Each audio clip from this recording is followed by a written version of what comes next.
We will not let hate win.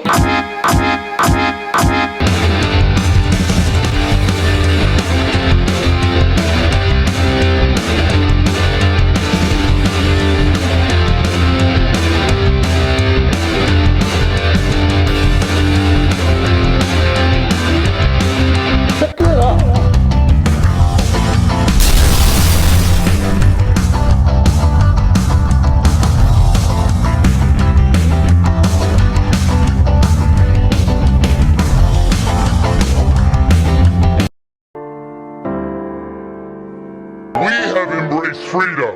We have maintained law and order. We have protected the rights of parents. We have respected our taxpayers, and we reject woke ideology. We fight the woke in the legislature. We fight the woke in the schools. We fight the woke in the corporations. We will never ever surrender to the woke mob. Florida is where woke goes to die. Woke is a word that has been thrown around plentiful at this point in today's modern discourse. There's so much woke everywhere, supposedly, that even people with names, addresses, and lots of money are waging a fuck-all war on woke. But why don't we pause for a moment here? What does it mean to be woke? What does that word even mean? Because it appears that the Republican Party of the United States has a really violent aversion towards this so-called woke something. So then we must beg the question, why the extremely violent and bloodthirsty aversion towards this so-called wokeism? Like, is that even an issue? Can, like, the state of Florida focus on hurricane relief instead? Alright, let's cook for a little bit. Without doing the cursory knowledge to know what the dang word even means, let's explore some concepts. Say that you have, throughout your entire life, lived with these preconceptions on how things are supposed to be. This is called the status quo. This is what is expected of how things are. So if you are a traditionalist, you maintain these worldviews as your own and maybe even want to reinforce them onto other people. This fundamental crux as to how things are supposed to be with the status quo is the main point of conservatism. But what happens when, like, you learn that the way things are throughout the world aren't exactly what you were raised to believe? For some people, they may experience shock, or maybe even disillusionment. You were probably just a bit shocked. I came all the way for this? I'm just going to tell you up front, this could be a long night. Other people maintain the consistent trend of cognitive dissonance. Cognitive dissonance is a stubborn behavior that prevents people from learning from past mistakes and thus negating any form of personal or inner growth. And thus, when we think of the term wokeism and an aversion towards said wokeism, there has to be an aversion towards something that is giving somebody a rude awakening. Now, from what it appears, it's that wokeism is a broad umbrella terminology that is used to define various things that certain people, namely conservatives and, well, we'll get to it, but fascists, don't like. This ranges between various marginalized people groups, given LGBTQ+ folks, black people, immigrants, women, and while conservatives and fascists are by no means monolithic and sometimes not even entirely united on their cause towards mandated monolithic conformity, it's plainly obvious that they are united on this intense aversion towards wokeism.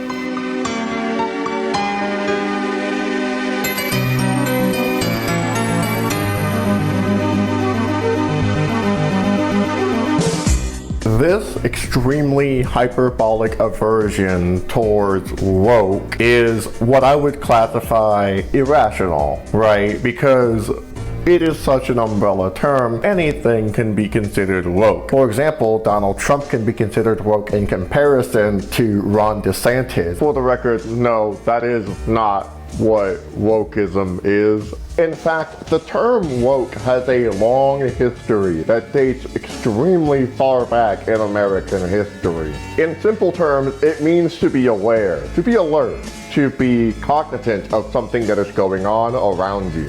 And of course, this alertness is of white supremacy, but we can also look further back and see the origins of this word being used by the black community. This is not just, I mean, like, obviously the fact that these guys were bigots is a factor here, but there's also just this increasingly common freedom that the most selfish people in our society feel to be, like, aggressive about the fact that they don't owe anyone else, like, basic like politeness, right? Like the very basic, 270 people are being inconvenienced because I parked my shit in the wrong space. To have the fucking chutzpah to just, like, look at a boat of 270 people and be like, fuck all of you. Like, I want to keep my stupid ass pontoon here for some reason. I think that there's a lot to color here too with the fact that, first of all, this is where it's taking place, Montgomery, Alabama here, on a dock was obviously and verifiably a dock where slaves were dropped off at. The history of the Montgomery bus boycotts. You know what I'm saying? Like, this is the city where Rosa Parks did the thing. I mean, there's high schools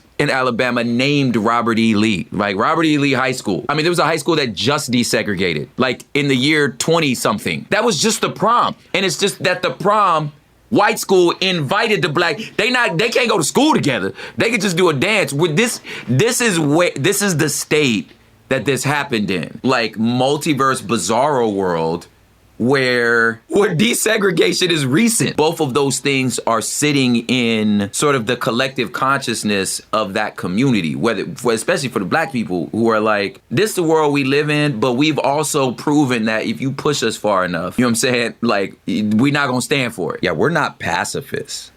Like, no. At all. Neither is the broader racist community. Particularly those who were affected by Jim Crow laws and segregation. We can see evidence of this in Leadbelly's old song, Scottsboro Boys. Go to Alabama and you better watch out, the landlord will get you. Going to jump and shout, Scottsboro Boys, tell you what it's all about. So I advise everybody to be a little careful when they go along through that, but stay woke, keep the eyes open. That right there is the first ever recording of the use of the word woke in its actual original context. For those who don't know, the Scottsboro Boys were 9 black teenagers who were accused of 2 white girls. This was considered not a fair trial, given that it was an all-white jury. The trial was extremely rough, and there were several disruptive racist mobs that made the trial incredibly one-sided. So in order for Leadbelly to tell the Scottsboro Boys and people like the Scottsboro Boys to be alert and aware and, by extension, woke about something, it is telling the Scottsboro Boys to watch their ass as they go through the redneck part of Alabama that is going to accuse them of shit like this because of its racist and unjustified judicial system. You know, keeping the kids from being killed. And it was widely seen as the worst case in racist legislative history.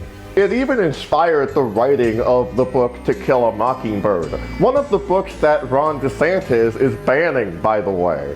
The Stop Woke Act, HB 7. You can't make this shit up. Shit. So that means Governor Ron DeSantis is making an active choice to censor systemic racism as part of U.S. history. Welcome to the state of Florida. Freedom lives here, and where woke goes to die. So you better not tell the black people where the sundown towns are. Because we don't have sundown towns, we're a sundown state. They have actually co-opted into being their own term to classify an other. This right here is called dog whistling. And dog whistles are something that are not just unique to fascism and conservatism. For example, 1312 stands for all cops are bastards. It is a dog whistle that is to indicate what kind of values I hold. Florida Governor Ron DeSantis hired a tweeter to tweet this shit out. This is a Nazi propaganda piece right here. And more importantly, it uses a dog whistle,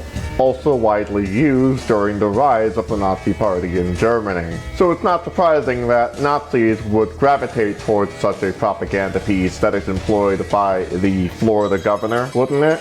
Although this entire piece here is more like a foghorn rather than a dog whistle, this particular piece is virtue signaling towards other far-right groups to mobilize with the governor as he promises to pass several exterminationist bills in his reign as president. These exterminationist ideas are explicitly fascist. And it doesn't get more fascist than this. Ron DeSantis is definitively like a textbook fascist in American clothing. Excellent work, my fellow Americans. It sounds like those kids are about to fall right into my trap. In America. Try speaking American. It's the only language I understand. If you remember, several months back, I did a video about this random person on YouTube who was inciting to murder women on his channel. Holy shit. I was actually kind of scared for like the last fucking 6 or so months, worried that he was gonna try to murder me somehow. I'm sure if he saw this video or that video, he would probably say something along those lines. That is a channel that is specifically a fan of other bigger channels such as Tim Pool, Steven Crowder, Stephen Molyneux, so on and so forth. These are the types of people that these bigger fucking platforms are breeding into our society. Very easily manipulated men who think that they are alpha male and they have to compete to prove it among the other beta whatevers. They can grift with other men and try to take over each other through stepping on each other's toes through multi-level marketing bullshit. I'm a fucking dickhead. Look at me, peer pressure. What the fuck do I hang around with you? I hate you. You're the worst people in the world. I literally hate all of you. I want you to know that I hope my next birthday I see none of you. I hope it's the last birthday I see any of you fucks ever again. I hate all of you. You thick fuck. Oh yeah, Andrew Tate is kind of one of the biggest influences for young boys. What are the lessons that Andrew Tate is teaching to young and impressionable boys? What happens is you're standing there and they say, oh, I don't actually eat gluten. Shut the fuck up. Get your bitches. You add them to a Telegram channel, one channel per hoe, where they can read your messages but they can't reply, and you block them everywhere else. Hear me out. Then when you wake up in the morning, you write a generic, good morning baby, got lots to do today, gotta patrol the streets, gotta flex on the broke boys, gotta make money, gotta check on my casinos, gotta pimp other hoes. But if I have some time, I might try to see you. Copy and paste it in every channel to every bitch. All they can do is read it. Then, when you wanna fuck them, you hit them on the Telegram channel. We'll be calling you in a few minutes. Stay by your phone. Unblock, call, come here, let's fuck. Actually, I'm tired of you. Okay, bye, boom. When you start behaving yourself, you can email me at this address. The sowing of the seeds of fascism in our society in the United States is not unified by one point. In fact, there have been many other points that has evolved this into something much more fearsome, dating back to this nation's inception. Because of the trend of white supremacy throughout United States history, we started with settler colonialism, then evolved in towards capitalism through the imperialist means of trying to take over the world and stealing resources from people across the border and within our borders. We have evolved into something that is competitive artificially. We have created that as a culture. It creates a society that is willing to kill people. The United States is a fascist nation, definitively so. But you gotta admit that this whole manosphere, alt-right bullshit is really good at manipulating young men in particular, gaslighting young men into having these worldly aversions towards all of these other scapegoats. Because wokeism isn't just wokeism. When the right wing uses the term wokeism, they're referring to an enemy, an other. They create the narrative. What they are doing is they are defining the enemy within their rhetoric, and this is a fascist tactic that dates back to the rise of the Nazi Party in Germany. Like 5 or 10 years ago, the enemy was SJWs. 20 years ago, it was Muslims. 30 years ago, it was feminists. 50, 70 fucking goddamn years ago, it was communists. 100 years ago, it was anarchists and Asians and Jews. Actually, there's something to be said about that. This particular well-known fascist tactic is widely rooted in anti-Semitism. Jews were by no means the first or last people to be marginalized in Germany during the Weimar Republic, and of course the Holocaust. But the narrative that was explicitly used around that time was that Jews owned the banks, Jews owned the media, and Nazis were using this talking point to illustrate why the country was doing so bad economically at the time. The national image of Germany was emasculated, and they were so fucking mad that they couldn't admit that the nation state of Germany fucked up during World War I. The loss of World War I largely affected the working class, and this kind of hatred towards something that is not billionaires is really useful for billionaires that benefited from this war in the first place. This specifically hateful and anti-Semitic framing falls entirely short of the fact that capitalism is exploitative because of its systemic and imperialistic reach around the world.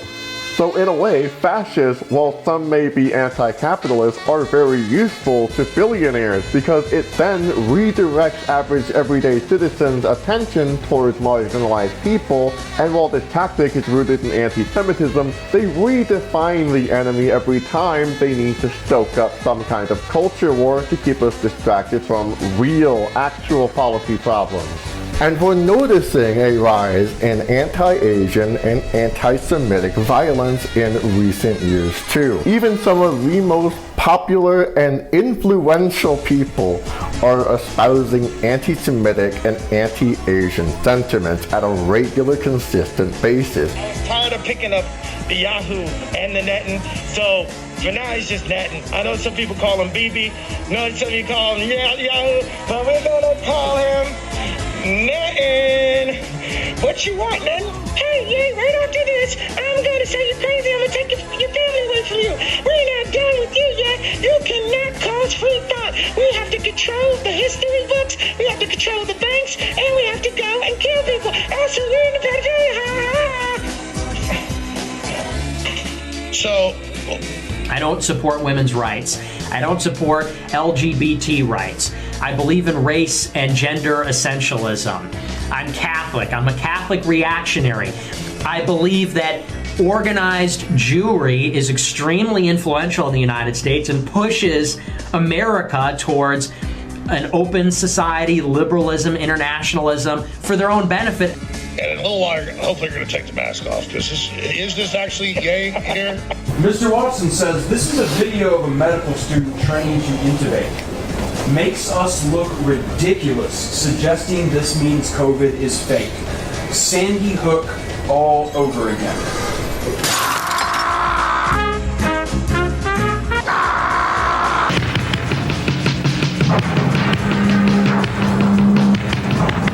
Tonight on the air, there's Satan and God!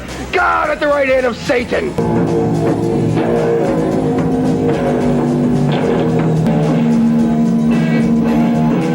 That's why I created you. That's why I created you. On the 5th and 20th of every month, he gets paid. I got a special treat for you, Jester. You get to drink beer tonight with the great Satan. Hail Satan.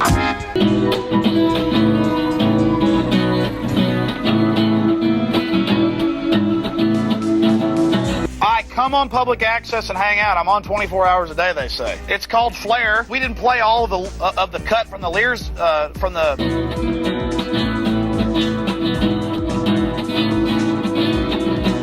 Kanye appeared on Alex Jones's show yesterday afternoon. The interview is the capstone on a week that began with the rapper storming out of Tim Pool's podcast after Tim offered gentle pushback to Kanye's ideas.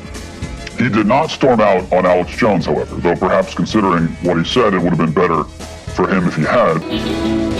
We have to acknowledge it as a problem that is maintaining itself without correction. And this, my friends, is the absolute crux of what makes anti-fascism, well, into anti-fascism. As we talk about anti-fascism, this interesting ties itself back around to the question at hand: what is wokeism? You see, anti-fascism is a response to fascism, a negative response towards fascism. When fascism brews itself, anti-fascism is a reaction towards fascism. Anti-fascist action looks different depending on what the situation is or what is even going on. Sometimes anti-fascism is calling a venue ahead of time, warning the venue owner that a fascist speaker is being used at their facility. Sometimes anti-fascism is putting up flyers around town telling people that fascists are organizing in a facility nearby. Sometimes it's telling people online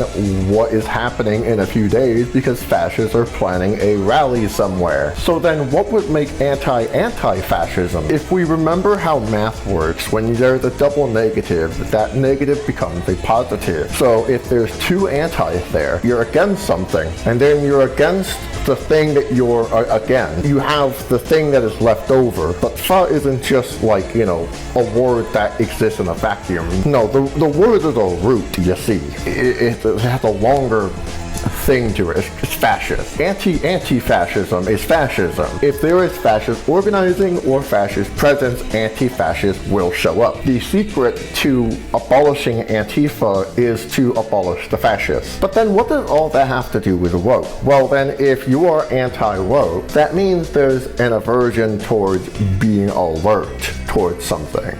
Cognizant. Aware. And I think we may need to explore that a little further before we get into anything else throughout this video. Like, oh, I don't know, why are conservatives obsessed with kids? Yeah, that's something I've noticed over the years. I can't be the only one who has noticed this trend among conservatives and fascists. Oh, won't somebody please think of the children?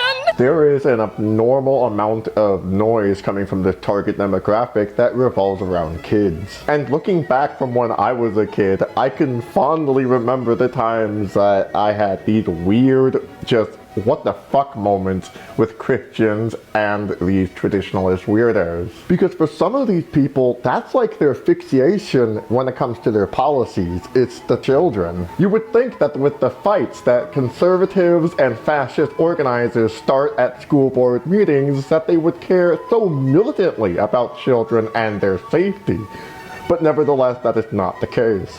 In the state of Indiana, Dr. Caitlin Bernard performed an abortion to a 10-year-old victim. Just pause to think about that for a moment. A victim of who is 10 years old. This is somebody who is by far not ready to be a parent. And this is not something that anybody should ever do to children, let alone adults for that matter. If this was your child, this should make you want to fucking haul ass and then some. To seek some sort of restorative justice for your own kid, let alone some retributive justice for the fucking perpetrator. But saving that 10-year-old victim's life landed Dr. Caitlin Bernard in trouble with the state of Indiana Medical Board. Imagine being 10 years old, having going through all of what I just said, and then having the state debate as to whether or not you should keep the child that you were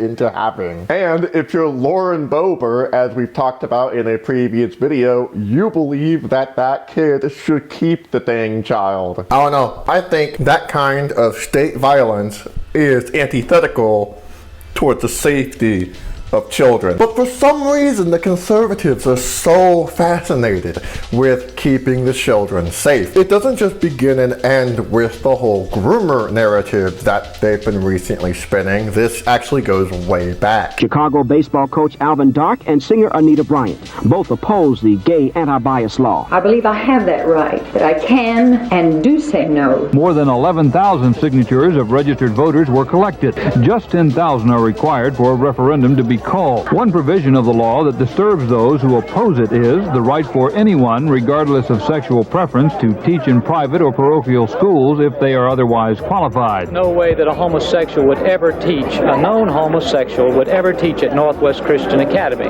Just like there's no way that a prostitute would ever teach, a known prostitute would ever teach, or a known drunk would ever teach, because there are scriptural prohibitions, divine prohibitions against these types of sins. We know how people can be set free from those sins in the Lord Jesus Christ. This blatantly bigoted tactic of calling LGBTQ plus people groomers as well as our supporters is as old as sin itself. If we were going to go on a crusade across the nation and try to do away with the homosexuals. Security agent, security agent. No, let him stay. No. Let him stay. Well, at least it's a fruit pie. But as we can see this trend take place over the course of history, we see that the actions of conservatives and conservative actors are contradictory to this moral panic. We're going to talk about this jackass, Brian Slayton of the state of Texas. He used to be a member of the Texas House of Representatives, and he used to be a former pastor. That doesn't ring any alarm bells for anybody. Here is him hosting the Young American for Liberty Summit in the year 2022. Pretty recent. What else has he been doing recently? Today, I filed HB 129, which bans erotic performances, including drag shows, in the presence of kids. The state has a duty to protect kids from being sexually exploited, and HB 4129 is the most comprehensive bill to stop the sexualization of kids by these performances. This was inspired by a family-friendly drag event where neon lights reading "It's not gonna lick itself" can be seen. These lights have nothing to do with the event and has everything to do with the fact that it is an ice cream parlor. It is the ice cream parlor's motto. So that means conservatives forgot how to eat ice cream, and they probably got so much ice cream brain freeze that they must have conflated this motto with fellatio. This man, in true Texas fashion, even wanted to give fucking tax breaks to heterosexual couples in Texas. Just what the fuck, dude? But we've seen this type of shit before, right, folks? Every pastor has a few skeletons in their closet, and Mr. Slayton here is no exception. Hey, did you know that Mr. Slayton here was actually expelled from the Texas House of Representatives? Wow. What could he have done to get expelled from the... He's a groomer. In a 16-page report in the General Investigating Committee, it was reported that he invited a 19-year-old assistant of his back to his house and gave her alcohol, which is illegal to do under the age of 21, even in Texas. It's a misdemeanor that can result in a $4,000 fine and up to a year in prison. And it was reported that she was so drunk that she said that she was unable to give effective consent. Don't be fooled, everyone. He is married after all, and you know what that means. God likes him. But apparently God doesn't like the LGBT community for some weird reason. I think it is becoming quite apparent where this love of children from the traditionalist conservative clowns stem from, because there is an invested interest to control the children, often with malicious intent. But this groomer rhetorical narrative spits right into the face of actual grooming and child abuse victims. The Catholic Church, who is widely known for thousands of child abuse scandals, protested Dodger Stadium saying "Save our children." Protesting Dodger Stadium hosting a satirical drag performance of the Sister Perpetual Indulgence. They were invited, then uninvited, and then re-invited again. I think it speaks volumes that the Catholic Church protested drag queens and not actual that have a record history of child abuse within their own ranks. New questions about the leadership of one of the top Catholic officials in this country, Cardinal Daniel DiNardo, who is head of the U.S. Conference of Bishops. He is also one of the most vocal critics of the church's handling of the abuse scandal. But earlier this year, a priest Cardinal DiNardo had promoted was arrested for 2 children. We must begin the healing process by eliminating the evil of Archbishop of Galveston, Houston since 2006, and he's vowed by January to release a list of all the priests in Houston who have been, in the church's judgment, credibly accused of child. It's not going to be a complete list. John Labonte, who's speaking out for the first time, says that Cardinal DiNardo has allowed this priest, Father John Keller, to continue presiding over one of the largest Catholic churches in Houston. Labonte says Keller him when he was 16 years old. In 2002, he says he told them that Father Keller plied him with alcohol and him in his bed on an overnight trip. Well, I mean, right here where it says, acted very inappropriate. A letter from the Archdiocese says that Father Keller acknowledged holding Labonte in a manner inappropriate for a priest, but denied any intent. Ultimately, the church could not conclude that what happened constituted abuse. The church promised to put Father Keller into therapy, and Cardinal DiNardo has kept him in active ministry at Prince of Peace Church, where our CBS News cameras captured Cardinal DiNardo visiting recently. Just last week, we saw Cardinal DiNardo in Father John Keller's church. What does that tell you? If he knows, then he's a liar, and it makes me angry. And if he doesn't know, then he's a bad administrator, and he needs to know. We poured over court records and turned up graphic allegations against a second active priest in Houston. In a sworn affidavit, a victim accused Father Terrence Brinkman of wearing his priest collar as he me as a 12-year-old in the 1970s. Attorneys for Cardinal DiNardo's archdiocese argued that the statute of limitations had passed and the case was thrown out of court. Today, Father Brinkman is a priest at St. John the Evangelist. In a statement, Father Brinkman denied any involvement, saying, "I cannot tell you that these events did not take place, but I was not the person who did them to him." He's with CBS News. How are you? Oh, I'm fine. But I'm going to a meeting. We spent 3 months asking for a formal interview with Cardinal DiNardo. He never made himself available, so we caught up with him in the hallway during the Conference of U.S. Bishops in Baltimore last week. Are you aware that you have 2 priests with credible allegations currently in active ministry in your diocese? It depends what names you're talking about. Father John Keller and Reverend Terrence. That's not a credible one. Are they Terry was never credible. Are those the 2 names going to be on your list of credibly accused priests that you released in January? We're working on the list. Here is Utah Republican Senator Daniel Thatcher, who is actually a survivor of childhood. It is unfortunate that he experienced this, but it gives him a perspective that is an outlier from the rest of his Republican constituents.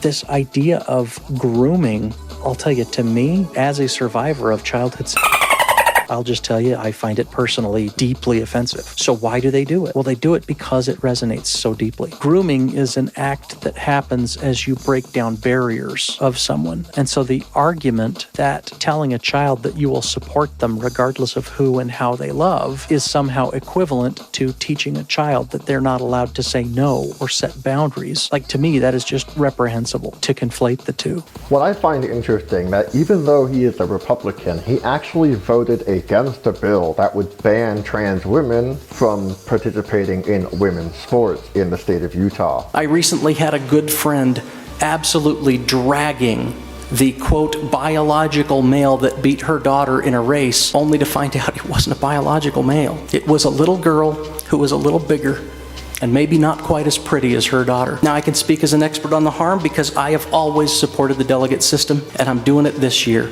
And I have to stand in front of my delegates and I have to explain to them, I have to look them in the eye and tell them why I voted against what they want on an issue that they care more about than I've ever seen them care about anything. And if I lose my race, then I lose my race standing for what I believe in, like I always have. And in 12 years, I have never once voted against my conscience. So in another first on this bill, at the urging of several of my closest transgender friends, I considered briefly changing my vote so that I could do better at conventions, so that I could win with the delegates, so that I can show that I'm conservative. Well, in my world, conservative does not mean turning your back on your principles. It does not mean voting against the Constitution, and it does not mean waffling. I cannot support this bill. I cannot support the veto override.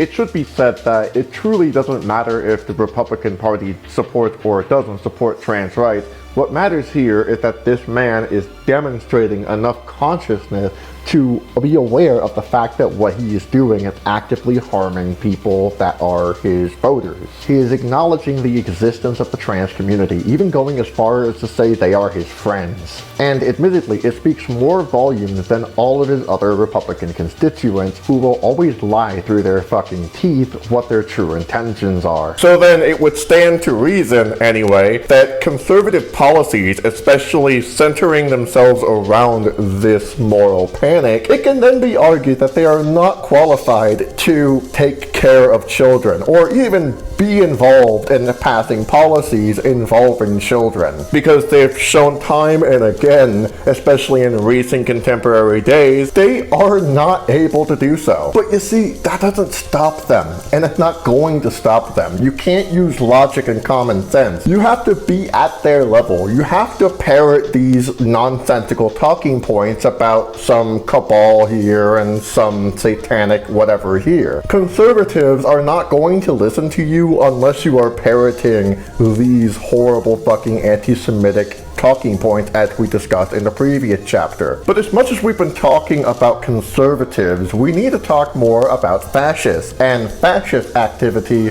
with children. For this next segment, I am going to be displaying a white supremacist slogan, and this is only for educational purposes. I do not endorse this slogan, and I want to make it extremely clear that we are using this to analyze how white supremacist ideology informs their own activity.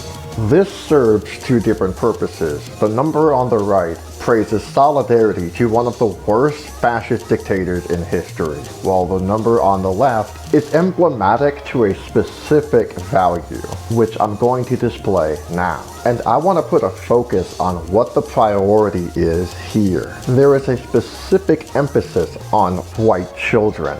This emphasis is extremely racist because these white supremacists are afraid of so-called race mixing. Whether or not they say it out loud, these far-right nutjobs are so focused on this mystical idea of purity that they're willing to go the extra mile to kill all non-whites and to create a white ethno state. And then they put front and center white children as a future for them to strive for. And that, my friends, is an interesting choice of words, because with trans kids aren't even in the conversation when it comes to their rights, but with white children, they're front and center to their whole fucking ideology. And it had me thinking about this Nazi propaganda piece, a recruitment poster for the League of German Girls, as it is called in German, an offshoot of the Hitler Youth movement. During these girls' times in the Hitler Youth ranks, they would be indoctrinated with Nazi beliefs, and they would be prepared to take on a role in so-called German society, the wife, the mother, and the homemaker. These were state-mandated ideals for these girls, and my friend, I think that's grooming, which then greatly confuses me why Moms for Liberty is now quoting Adolf Hitler, specifically about children, about owning children. There's a lot of things that I love about Hitler. We need to stop to sniff the roses. I would categorize American-style fascism more akin to traditionalist Christo-fascism, a form of fascism that utilizes the aesthetics and altered teachings of the New Testament to propagate and accelerate the expansionist reach of the church through coercion and state violence, plotting a biblically legalist foundation, sustaining a Christo-fascist movement. The Holy Bible has been altered into oblivion. usually by kings and powerful men of the church's ranks. As we have discussed in my video covering the miracle of Our Lady of Fatima, please unblock my video, Warner Brothers, it's fair use. The church as it exists now operates completely against some of Jesus Christ's very teachings, rampant with excessive cases of child abuse scandals to the rampant cases of lobbying, money laundering, propaganda, all nice and comfy within the neoliberal economic free market. And the church, with all that wealth and power, they don't have to pay any taxes at all. How the absolute fuck is that fair? On usachurches.org, they have this number listed. I double checked. It is the correct number. In a time like this, the most punk thing you can do is question authority. Hello. Hello, I wanted to ask if Spirit of Light... Hello, can you hear me? Can you hear me? I think I called you yesterday. The first time I called, I didn't hear it ring. No, I'm calling to see if Spirit of Life Church pays taxes. Okay. So that's it? Okay. What the fuck? I was not expecting that kind of response, because I figured they would just probably not tell me, and I mean they didn't, but that was such a bizarre, like, unhuman response that I thought it was a prank like number, but no, it's not, at least not that I could find. But one thing to keep in mind is that Spirit of Life Church has vacations in Brazil and Bolivia, and even give money to pastors down there to start their own little offshoot of their cult. Those of you that have been with Spirit of Life for a while will recognize this man here, Pastor John Nunes, a friend, a brother, and a pastor to us for many years. We have really been excited about is the new churches that Pastor John has been starting in Brazil and all of South America. The churches that are being planted, the stories are just amazing. We at Spirit of Life have a connection to John and his ministry. We have taken up an offering to give to Pastor John to be used in the planting of churches. We're here today to present you, Pastor John, with a gift. Damn, they sure have a lot of cash to sling around and plant churches in the global south, but when it comes to grassroots organizing and mutual aid in their local community, they sure can't fucking do anything about it. Well, okay, that's wrong. They sure do spread a lot of propaganda. I'm saving up for a sewing machine because I want to make doll clothes and clothes. I had to earn enough money for it. I'm babysitting for about 3 hours. I earn enough money, but before I babysit and all that stuff, my mom said I couldn't get the sewing machine because I had to tithe. I mentioned the churches here in this video because in the United States, churches perform a role in forming the community. It is a platform for spiritually performative people with a lot of money. Under the decaying capitalist system, money can give evil people some serious power while maintaining the class disparity between the rich and the poor. This is what we call a monopoly on violence, because capitalist enterprise own the police. That's why crackheads are more likely to help you, because you actually have more in common with a crackhead than you do with billionaires. We gotta stop stigmatizing people who are addicted to drugs. We need to support them and their journey out of addiction. But keep in mind, some of this power is to maintain their own congregates in the community. This is why it is so easy for churches to be breeding grounds for Nazis and cults like QAnon. You think I'm using the word fascist and Nazi for the sake of hyperbole, right? No. I really do mean fascist and Nazi. Let's take a look at this one, the Sure Foundation Baptist Church. This is crazy. So they have a YouTube channel. They have a lot of like shorts on here because I really don't want to watch like their whole ass sermon. I imagine that these are just a bunch of clips from the same 2 sermons and shit. But just look at this one. I feel like they really went off the fucking rails with this one. Hell is not a bad word. I remember when I was a teenager, I was in a youth group one time. The teacher asked the class, he was talking, and it was sort of an interactive thing a little bit where he would ask questions. And he asked the question, you know, where would we be without Jesus? Just look at the they can't even spell the word short right. They got a short video. Then there's this other one. It's called Tipper Gore Can Sit on a Tack. And in the same church, I went there for 2 years. The pastor never used the word hell, and he never mentioned hell, not even the concept of hell. And he said, well, yeah, I know I should, but it's so unpleasant, I just don't like to talk about it. I think that this idea of hell and damn being a cuss word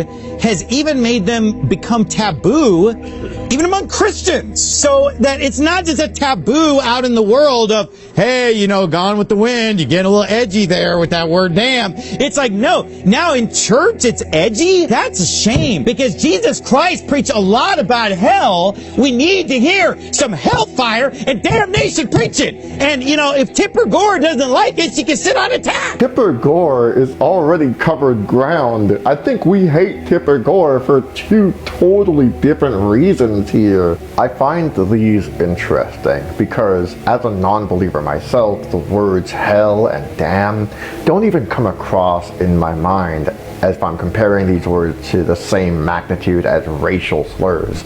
There is no contest. Racial slurs have centuries and generations of recycled pain attached to them. Hell and damn are words that, on an anecdotal level, I find to be very mild in the spice aisle of Albertsons, but when looking back at my subjective relationship with these words, I think about how silly it was that Christians often quaked at their boots over these seemingly meaningless terms, and it seems like that's what this pastor is attempting to do here. At face value, this may seem unimportant until you realize that this is part of his strategy. Well, how's this for scatological? Malachi 2:3. Behold, I'll corrupt your seed and spread dung upon your faces. Now, here's the thing about that. This is the word of God. This is Malachi the prophet. This inspired scripture. It's the word of God. And here's the thing. Every translation is going to say, I'm smearing crap in your face in some word, whether it's dung in your face or poop in your face. What? Is that scatological? Is that going to make the teens titter? This appeal towards children is working. I want to remind you all that in the context of the church, hell and damnation are traditionally used to ostracize people within their own congregation whom the leaders see as sinful. Hell in particular is often depicted as so authoritarian that you are punished for literal eternity. So this appeal towards children that this pastor is so cool because he is letting the children use profanity is a gateway drug for other far more harmful beliefs, including but not limited to advocating to pass legislation that mandates state-sanctioned executions of the LGBT community. To any parents that would have their child have a transgender surgery done on them, any parent that would do that, they just need to be shot in the back of the head. They need to be convicted in trial and immediately shot in the back of the head. And then we can string them up above a bridge so that the public can see the consequences of that kind of wickedness. There should be no excuse to not put these people to death. So I advise everybody to be a little careful when they go along through that, but stay woke, keep their eyes open. There are very, very few people out there in the world today that are actually fighting the spiritual fight. I want you to go ahead and find me another preacher in Spokane to preach the message where they said that these all the LGBTQ people that desire strange flesh, that they should all be put to death in a public execution by the government.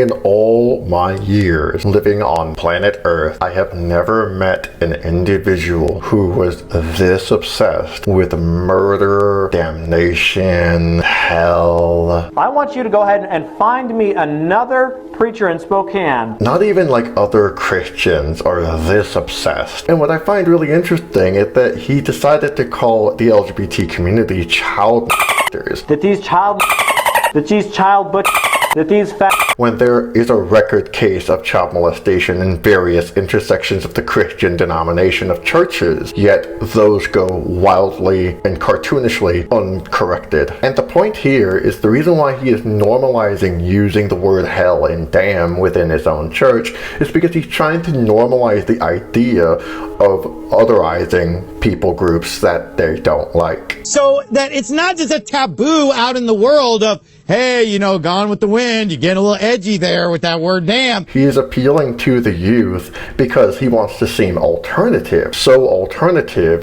that he wants to normalize Nazi and fascist ideology. They just need to be shot in the back of the head. They need to be convicted in trial and immediately shot in the back of the head. And then we can string them up above a bridge. Like that. To the point to where eliminationist ideologies like fascism and Nazism become palpable to the youth. Wow, if this pastor is letting me say damn and hell even though my own parents won't, maybe I can start looking up pictures of World War II, jack off to the boots a little bit. And you gotta keep in mind, there are children watching this guy talk about this shit. And I also just gotta give a shout out to the YouTube channel Dead Domain, who did an excellent job covering this church. I mean, infiltrating a Nazi church. Whew, kudos and mad respect. Definitely go check out that video in the description if you're interested in learning more.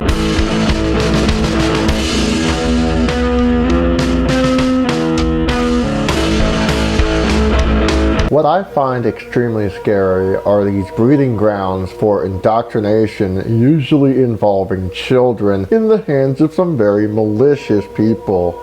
Let's talk about that. When I was a kid, I watched Salty the Singing Songbook for the first time in Catholic Sunday school. I think about how creepy the entire premise of the show was, given the uncanny valley costume designs and various questionable decisions made on set.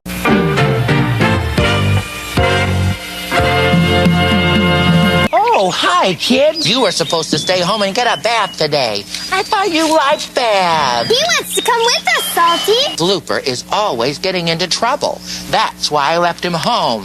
He'll be okay, Salty. We'll take care of him. Look, when he wags his tail, it beats on my canteen and sounds like a drum. We'll take care of him.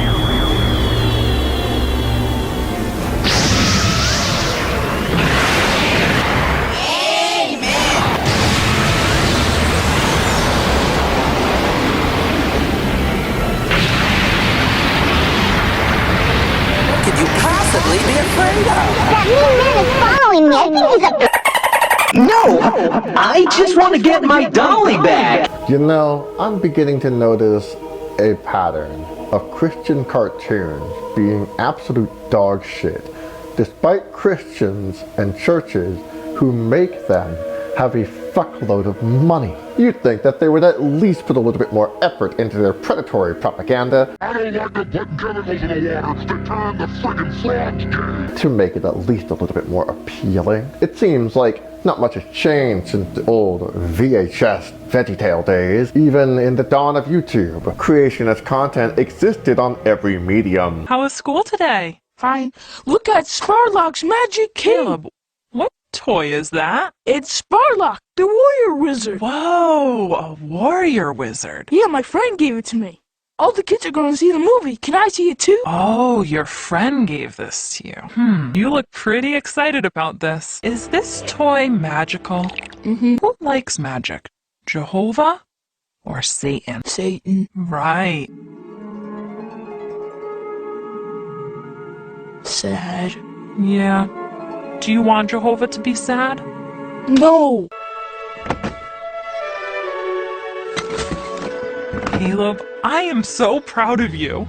You made Mommy very happy. But something alarming is happening with Christian children media recently. And in the state of Florida, they are allowing teachers to use PragerU Kids videos in their classroom. PragerU Kids is an offshoot of the monkier Prager University, or PragerU for short. And no, they are not a real legitimate university, but they are a think tank organization centered around producing right-wing propaganda with the express purpose of defending capitalism and sustaining fascism. Prager University is widely known for spreading misinformation on various topics widely having to do with social justice and socialist politics. Simultaneously, PragerU propagates Christo-nationalist hot garbage. PragerU thrives on its donors, most of whom are billionaires like Dan and Ferris Wilks, who founded Fractech in 2002,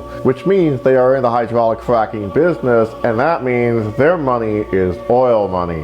So of course, money would be flowing into a media source that would be explicitly pro-capitalist. These billionaires are destroying our planet, and the role fascists play here is that they are the useful idiots. Fascists acknowledge these moving parts within the capitalist system, but push for a more reactionary analysis, and it ends up being violent because it marginalizes other people. As reactionaries, fascists do not challenge these social structures of white supremacy, settler colonialism, and hegemony. These reactionary behaviors harm marginalized people doubly so, rendering the community entirely unsafe for them. They literally have a video called "If There Is No God, Then Murder Isn't Wrong." Do I need to explain why this is absurd?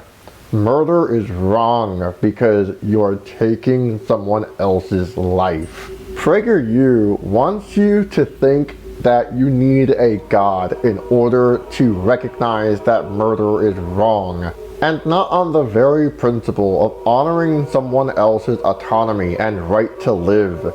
I think we can safely conclude in saying the entire premise of this video that was created by PragerU is wildly irrational. It also introduces these other really harmful ideas that you need to be codependent towards authority, even God, and especially if you didn't consent to authority. There's no agency given to that. In fact, this reminds me of the Epicurean paradox. It goes something like this.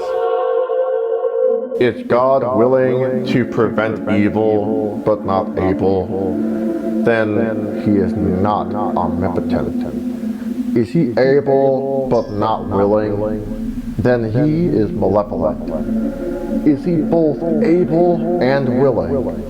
Then whence cometh evil?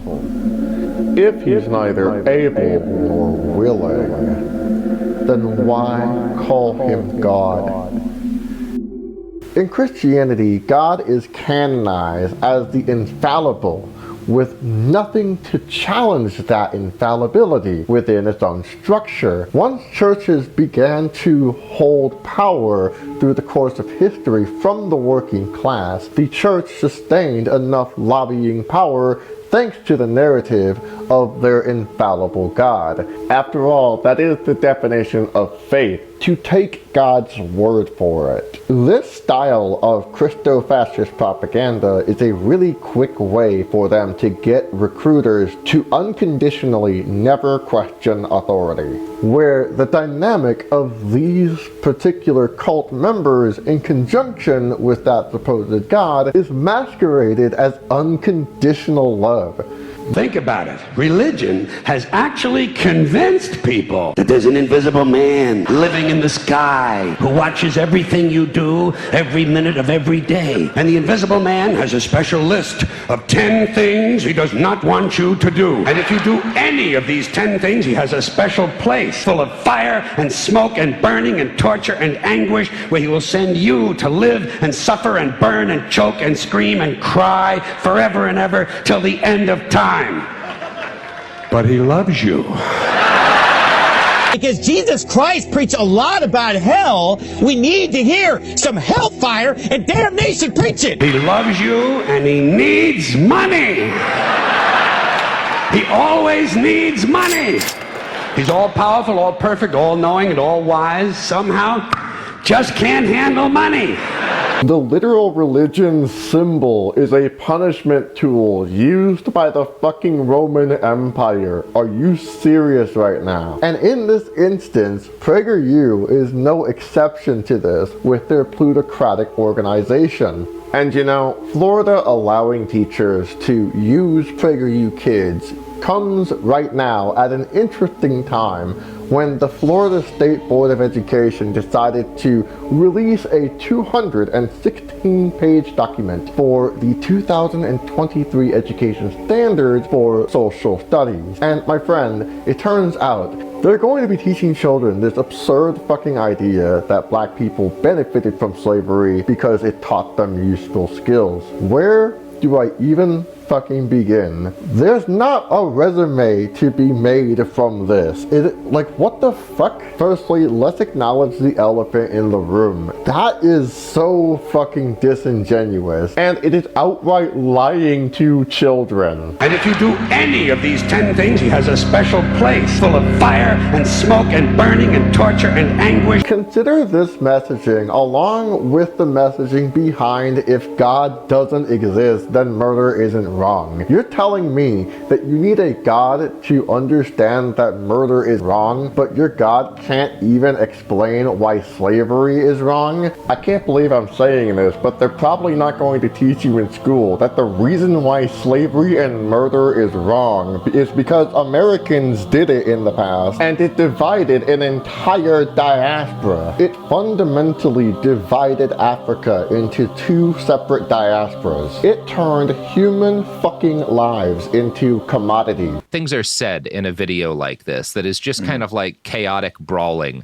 But it speaks to people in a way that, you know, a history textbook maybe isn't going to reach them, because there's just something so kinetic and powerful about like watching a large group of people realize that an injustice is going down and then be like, well, I guess we've got to throw hands to stop this shit. It's a microcosm of like a century and a half or so or a couple of centuries of history. At least 10 years of witnessing, you know, black bodies being brutalized when no one was there to help. Yeah. You know what I mean? Yeah, just seeing a video and like, oh, this just is watching another fucking terrible thing. Yeah. Yeah, and then seeing no recourse. I mean, are we going to wait for the justice system? You know, the best thing we've gotten so far is like, no knock warrants. I mean, thanks. You know what I'm saying? Like, and a lot of promises of police reform. I mean, like during Trump's presidency, there was an uptick in lynching. Like, you know what I'm saying? Like these fools are getting old school. It is, without hearing any video, without knowing anything that those men were actually saying, whether they were just run-of-the-mill pricks or just racist pricks, whatever it was, if you're a black person in Alabama, it is completely reasonable to believe that if we wasn't there to help, that man would have been on the bottom of that river. Yeah. That man would have been strung up in a tree in the woods and we'd have never seen him again. And this also comes at a time when child labor policies are being relaxed in legislation. Do you seriously not see the problem here? Are you seriously blind to this?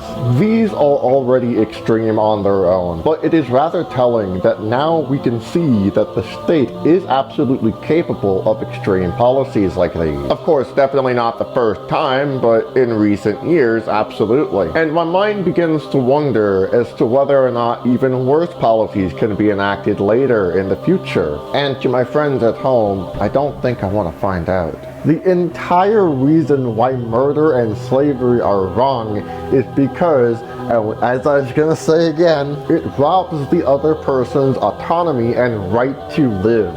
This is racist and fascist and neo-Nazis telling on themselves, because we can see that they are deeply entrenched within the system of the American empire. These people really are saying shit like, if God doesn't exist, then murder isn't wrong. Because they've never had that rationality to very easily conclude, as we just did twice now, that murder and slavery is plainly, obviously wrong. But what makes it even worse is the fact that this is revisionist history. Race riots were rewritten to teach that African Americans cited these riots all throughout history, including the 1906 Atlanta race riot, the Tulsa massacre, the 1920 Ocoee massacre. Really? 30 African Americans were killed in the Ocoee massacre because they were trying to exercise their right to vote.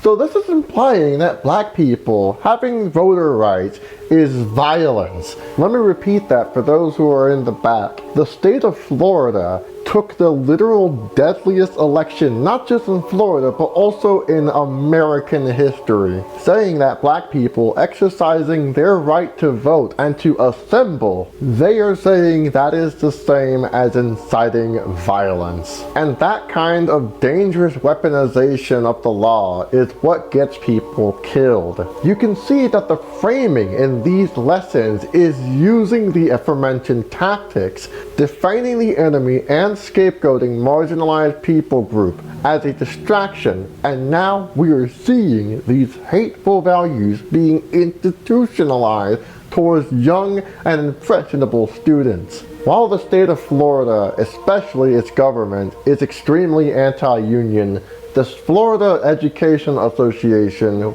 is a statewide teachers union with over 150,000 teachers being represented under its wing.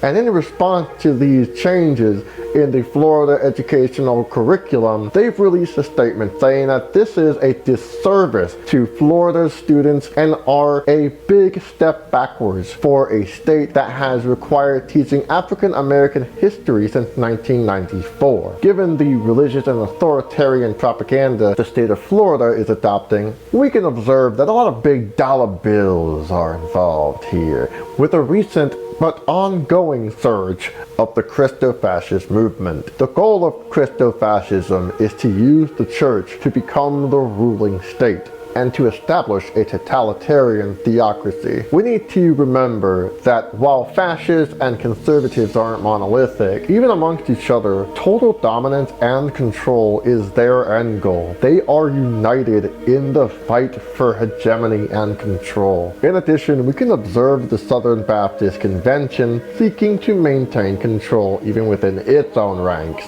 They heard an appeal from Rick Warren, who is the founder of the Saddleback Church, and they ruled that the Saddleback Church would be removed from the Southern Baptist Convention due to them having 2 female pastors. By the way, the Saddleback Church is home to Dr. Debbie Kerner-Ratino, who became the Director of Worship Leadership for the church. That's one hell of a self-flattery title. Oh yeah, she also co-created Salty the Singing Songbook along with Ernie Ratino. Do you see how explicitly predatory this is? We are looking at an indoctrination machine with many moving parts involving monopolies, money laundering, wealth accumulation, power grabbing, unchecked greed, and state violence, all within the structure of organized religion. These accumulations of state control will result in genocide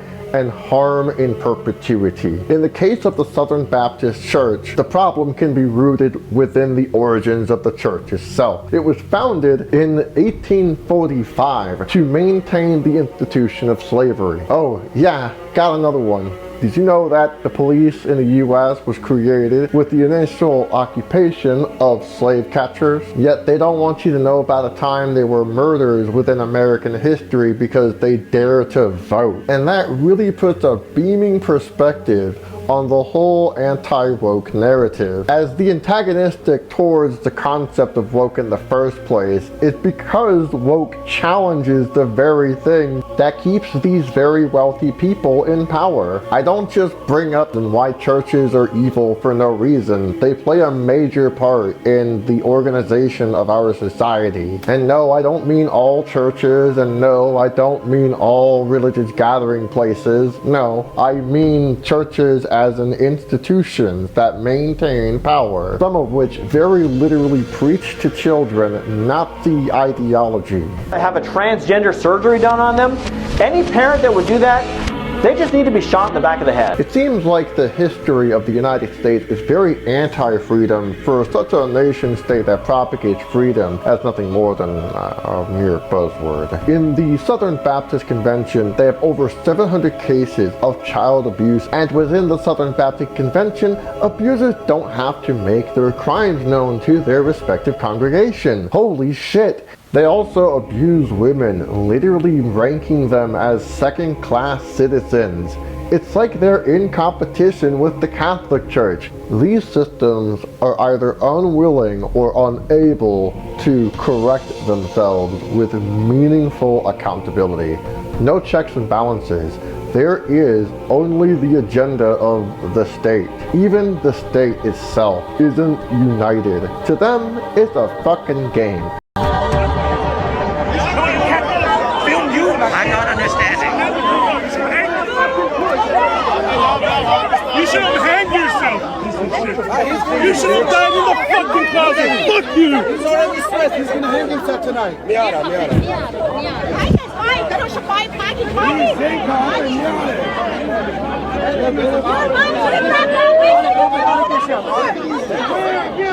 Hey, I got a big rope for you. Open it. You hang yourself today.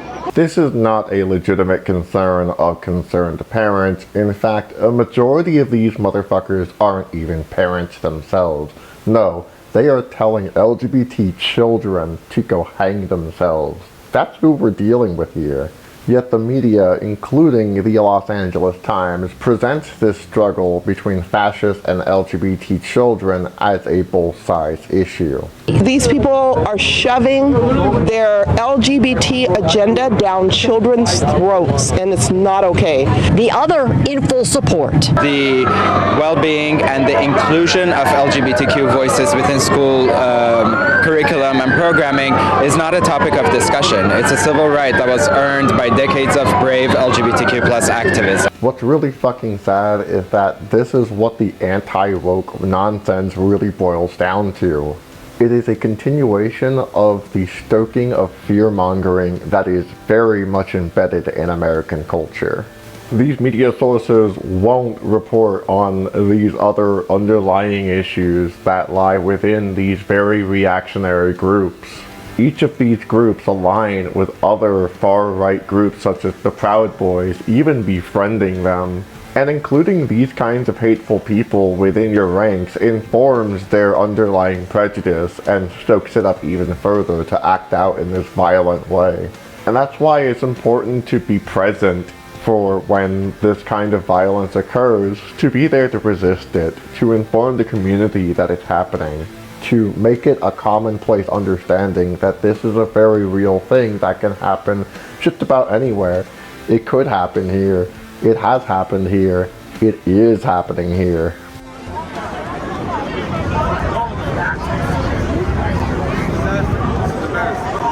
Hey, are you happy with this? I don't know what's going on. You brought the Proud Boys, man. You did it. So, You did one of the people member was over here.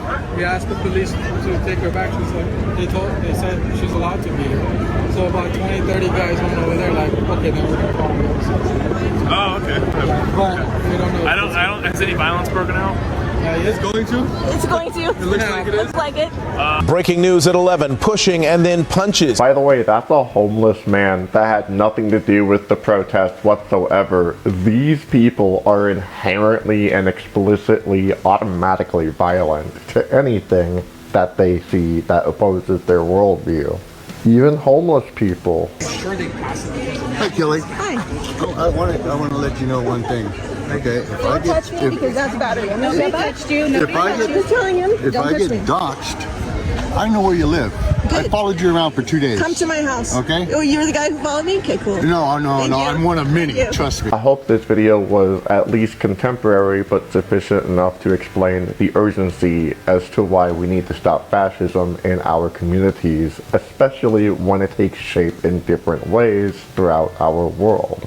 And the first step towards anti-fascism is combating it at home, being educated and being present. Lastly, don't fall for their manipulative rhetorical tricks. That's how they get you to buy into the idea that genocide and murder and exterminationism is viable. Stay on your toes, fight back, solidarity forever. What's your relationship with the Proud Boys? I don't even know what that is. You don't know what the Proud Boys are? I don't know. You were marching with them in Santa Monica, so I guess did you just like happen to hang out with them? They didn't tell you. Santa Monica, that was babies like that. Yeah, and they were Proud Boys. They're Proud Boys with Proud Boy tattoos on their arms next to you, hanging out with you all day. Oh. Yeah. Well, you hang out with Antifa. Yeah, you hang out with Antifa. Or you Where's Antifa? Where's Antifa? Not here now. Where is Antifa that I hang out with? I do not hang out with. But hey, anyway, I don't want to bother you.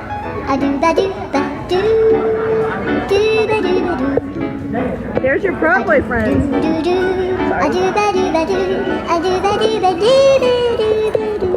Hi, friends.